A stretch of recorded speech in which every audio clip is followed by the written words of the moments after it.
na tunakataa msamaha kwa sababu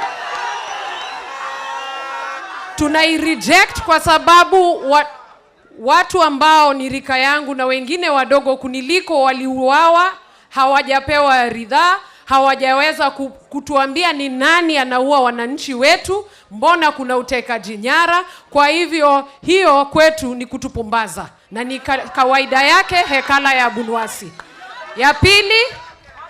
Ya pili ni kukuambia ya kwamba juzi tumesikia kama wakili, tumesikia wanasema wanataka kuhamisha seal kutoka kwa ofisi ya Attorney General. Nataka Wakenya wajue that is a unit of national unity. That's a symbol of national unity. And number 2, hiyo ndo kama signature. Wakiamka asubuhi wanataka kuuza nchi, wakitaka kukopa pesa watafanya ugalagai. Tunataka kuambia Ruto tunawaangalia, tuko hapa ngangari, hatubanduki kama upinzani.